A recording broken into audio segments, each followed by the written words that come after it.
আজ আমরা আপনাদের দেখাবো সেভিং এবং সেভিং অনুযায়ী আমরা ট্রলি সেট আপ করেছি। ট্রলিতে আমাদের কাছে কি আছে? আমাদের কাছে কিছু বাটি আছে, যেমন আপনি দেখতে পাচ্ছেন। একবারে আমরা পানি নিয়েছি। এছাড়াও একটি বাটিতে আমাদের কাছে ভেজা তুলো আছে। ভেজা তুলো আমাদের মুখ পরিষ্কার করার কাজে আসবে। যা খুবই গুরুত্বপূর্ণ টুল, এটি আমাদের সেভিং রেজর এবং ব্লেড। এটি আমাদের saving foam. After shaving lotion. এটি ব্যবহারের পর অ্যান্টিসেপটিক লোশন প্রয়োগ করা হয়। এছাড়াও আমাদের কাছে একটি ময়েশ্চারাইজার এবং একটি ক্লিনজার আছে, হ্যান্ড স্যানিটাইজার।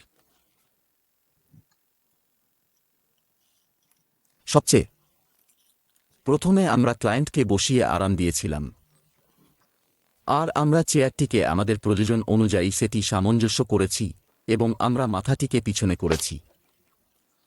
আর তারপর আপনি কি করবেন? কলারটাকে একটু ভেতরের দিকে ভাঁজ করবেন তোয়ালে লাগানোর জন্য। আমি কলারটাকে ভাঁজ করলাম। এরপরে আদর্শভাবে আপনি দুটি তোয়ালে ব্যবহার করুন। তাহলে একটি টাওয়ার আপনি উপর এবং একটি টাওয়ার আপনি ডাউন লাগানো।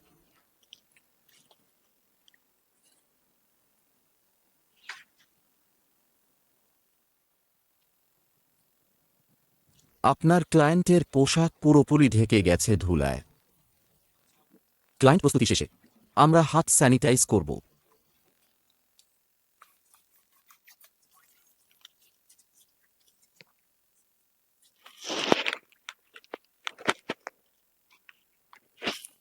তাহলে প্রথম ধাপটি হল আপনি ভেজা তুলার সাথে আপনি মুখ পরিষ্কার করুন। তুলা ভিজিয়ে মুখ পরিষ্কার করুন।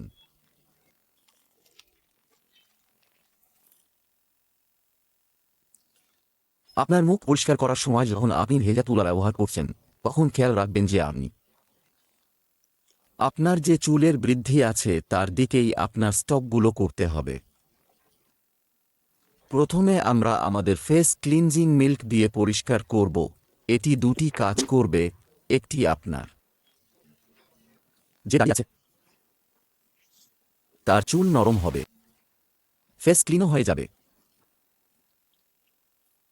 তাহলে এখন আমরা সেভিং ফোমও লাগাচ্ছি, যা রেডি ইউজের জন্য।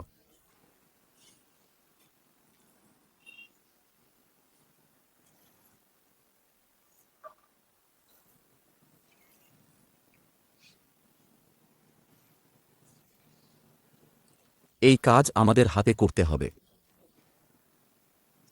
আপনার মুখের যেখানে যেখানে চুল আছে সেখানে আমাদের এটি ছড়িয়ে দিতে হবে। তাহলে সেভিং শুরু করি। তাহলে আমরা ফর্মটাকে একটু সরালাম এবং দেখি যে আমাদের সাইড বানগুলি কতটা লম্বা, তার অনুযায়ী আমরা এভাবে স্ট্রেচ করতে হয়, যেমনভাবে নিজের ত্বককে স্ট্রেচ করা হয়। এটা আপনার ডায়াগনাল চলবে, একটু টেপার হওয়া উচিত।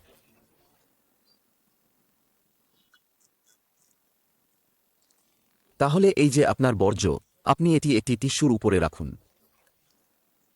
আপনি পাশে রাখবেন। এটাকে আবার করুন। আপনি স্ট্রেচ করেছেন এবং তারপর আমরা এটিকে নিচে নিয়ে আসি। যখন আপনি সেভিং করেন তখন এটি 2 আঙুল এবং থাম্ব দিয়ে করেন। এভাবে স্ট্রেচ করবেন এবং তারপর একদম ধীরে ধীরে আপনি রেজারের সাহায্যে শেভ করার আগে নিজের মুখ পরিষ্কার করুন। তারপরে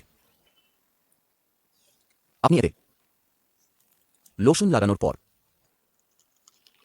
লোশন ব্যবহারের পর এটি আপনাকে অ্যান্টিসেপটিকের কাজ করবে।